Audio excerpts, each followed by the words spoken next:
नमस्कार दोस्तों, आप देख रहे हैं रॉयल बुलेटिन। प्रदेश की राजनीति में अपने तीखे बयानों के लिए मशहूर सुभाष सपा प्रमुख और प्रदेश सरकार के मंत्री ओम प्रकाश राजभर ने बस्ती दौरे के दौरान कांग्रेस और समाजवादी पार्टी पर सीधा हमला बोला। उन्होंने कहा कि कांग्रेस अब देश की राजनीति से लगभग खत्म हो चुकी है। पार्टी लगातार राज्यों में पराजय झेल रही है और जनता ने उससे पूरी तरह से नकार दिया है। राजभर ने कहा कि कांग्रेस राजस्थान, हरियाणा, दिल्ली और महाराष्ट्र जैसे बड़े राज्यों में हार का सामना कर चुकी है और अब ये मान चुकी है कि बिहार में भी उसकी हार तय है। उन्होंने आरोप लगाया है कि चुनाव हारने के डर से कांग्रेस पहले से ही संदेश देने में जुटी हुई है कि चुनाव परिणाम आने के बाद वोट चोरी होने का आरोप लगाकर वह जनता को गुमराह करेगी। इतना ही नहीं, राजभर ने कांग्रेस पर ऐतिहासिक आरोप भी लगाया है। उन्होंने कहा है कि ये प्रवृत्ति कोई नई नहीं है। 1952 में जब बाबा साहेब डॉक्टर भीमराव अंबेडकर ने महाराष्ट्र से चुनाव लड़ा, तब कांग्रेस ने उनके 78,000 वोट चोरी कर लिए थे।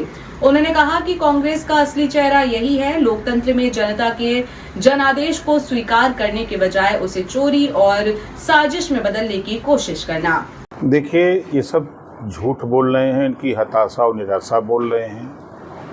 ये लोग राजस्थान हारे, ये लोग हरियाणा हारे, दिल्ली हारे, महाराष्ट्र हारे।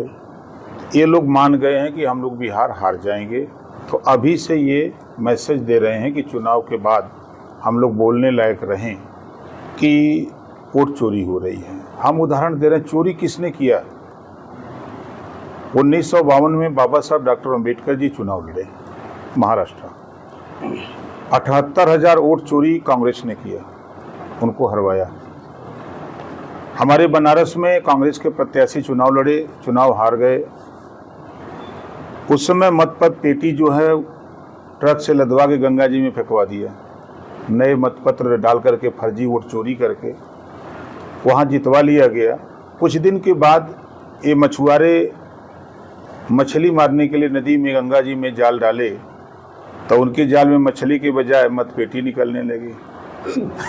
तो जब निकलने लगी, किसकी सरकार थी? कांग्रेस की सरकार थी। तो जब वो निकलने लगी तो फिर उसमें पत्रकार भाई लोग पहुंच गए कि ये कहाँ से निकल रहा है। तो पेटी खोल करके जब देखने लगे तो उसमें कांग्रेस कोटवा नहीं था, दूसरी पार्टी कोट था। ये वही कांग्रेस है ना। ये रामपुर में गुलाम नबी आज़ाद चुनाव लड़े, हार गए। उसके बाद दिल्ली से फोन आया सीएम को, कुर्सी पर रहना है तो उसको जितवाओ। फिर सीएम ने डीएम को कहा कि भैया तुमको भी रहना है, हमको भी रहना है, तो फिर तो चुनाव जितवाना पड़ेगा। अब फिर बत्ती बुताया, उलाट पुलाट दी, जितवा के भेज दिए। वही कांग्रेस ने चिल्ला रही सड़क पर। चोरी कहाँ हो रही है? कर्नाटक में वोट काटे गए, चुनाव आयोग ने गड़बड़ी किया, सरकार किसकी बनी? कांग्रेस की। अगर गड़बड़ी वाली सरकार है, वोट चोरी वाली सरकार है, तो रिजाइन दे दो कर्नाटक। और प्रदेश में जो नेता घूम रहे हैं, चुनाव जीते हैं, वो रिजाइन दे दें कि गड़बड़ी से जीते हैं। हमको चुनाव आयोग ने धांधली करके जितवाया है। इन लोगों को कहना चाहिए ना। ये लोग जैसे अब मानसिक संतुलन खो बैठे हैं। कांग्रेस की सरकार थी, भारतीय जनता पार्टी ने चुनाव लड़ा, 282 सीट जीती। वोट चोरी करके इन लोगों के आरोप जो लगा रहे हैं, अभी 24 के चुनाव में 240 सीट, अगर चोरी करते 240 से जीतते, ये चाँप के जाते 500। लेकिन ये सब झूठ बोल रहे हैं, ऐसा कुछ नहीं। सिर्फ कांग्रेस ही नहीं, ओम प्रकाश राजभर ने समाजवादी पार्टी पर भी जोरदार प्रहार किया। उन्होंने पूर्व सपा विधायक पूजा पाल के हालिया बयान का जिक्र किया। गौरतलब है कि पूजा पाल ने विधानसभा में कहा है कि अगर मेरी हत्या होती है तो इसके पीछे असली जिम्मेदारी अखिलेश यादव की होगी। इस बयान पर प्रतिक्रिया देते हुए ओम प्रकाश राजभर ने कहा कि पूजा पाल ने सच कहा है। उन्होंने कहा है कि समाजवादी पार्टी को सच सुनना काफी पसंद नहीं है और ना ही पसंद आता है। पूजा पाल ने विधानसभा में ऐसा क्या गलत कहा? उन्होंने तो सिर्फ ये कहा कि योगी सरकार ने उनके पति की हत्या करने वालों को सजा दिलाई। इसमें गलत क्या है? क्या अपराधियों को सजा दिलाना किसी सरकार की जिम्मेदारी नहीं है? राजभर ने आगे कहा कि समाजवादी पार्टी हमेशा से ही महिलाओं के खिलाफ खड़ी रही है और पिछड़े वर्गों के साथ भी अन्याय करती आई है। उन्होंने कहा कि जिस पार्टी में महिलाओं को सम्मान नहीं, वहां लोकतंत्र और न्याय की उम्मीद करना बेकार है। उन्होंने सही कहा है, सच सुनने की आदत समाजवादी पार्टी को नहीं है। पूजा पाल जी ने क्या बुरा कहा विधानसभा में?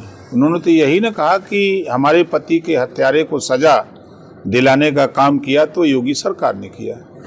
ये तो पूरा देश जान रहा है कि योगी सरकार ने सजा दिलाई, तो उसको कहना उनको बुरा लग रहा है। समाजवादी पार्टी महिला विरोधी है, पिछड़ा विरोधी है और पूजा पाल जी को लेकर के पूरे देश में समाजवादी पार्टी के खिलाफ माहौल है। तो उनको भय है, निश्चित है कि समाजवादी पार्टी के लोग कोई भी खुराफात कर सकते हैं, तो उनका आरोप सही है। फिलहाल इस खबर में इतना ही। बाकी बड़ी खबरों के लिए जुड़े रहें रॉयल बुलेटिन के साथ।